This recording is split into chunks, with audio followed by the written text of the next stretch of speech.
Anthony ou Asfan à côté de Pascal. Rassurez-vous, le club d'Angesco n'a pas encore monté sa chorale.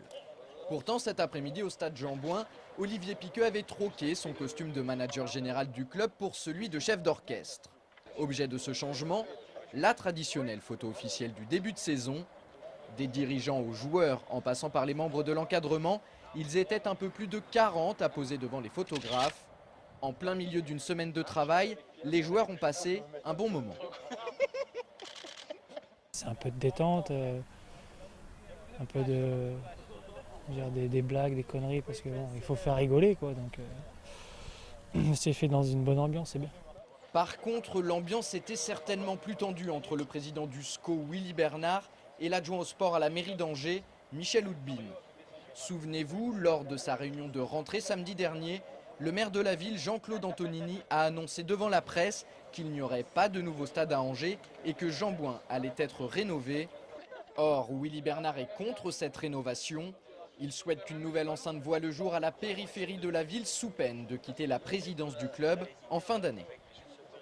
Je prends ça pour un véritable manque de respect puisque j'ai appris ça par voie de presse et je dois avouer qu'on est extrêmement déçus, moi et l'ensemble de mon équipe, par l'attitude de la mairie. Pour ma part, je prendrai une décision à la fin de saison comme je l'avais déjà annoncé à plusieurs reprises.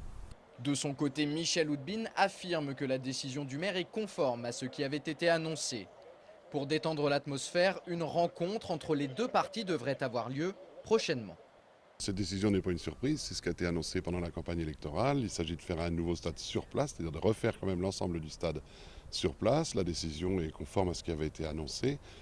Maintenant, sur le détail de tout, un rendez-vous est pris et doit être pris entre le maire et le président, M. Bernard, pour avoir le détail de toute l'opération et qu'ils terminent leur discussion.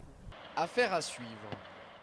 Un peu plus tôt dans la journée, le groupe a effectué une séance d'1h15 sous la pluie au centre d'entraînement de la Baumette. Au programme, plusieurs ateliers. Je me suis occupé des joueurs à vocation défensive pour travailler un petit peu les sorties de balles en cherchant à mettre de la vitesse, à trouver des décalages en partant de derrière.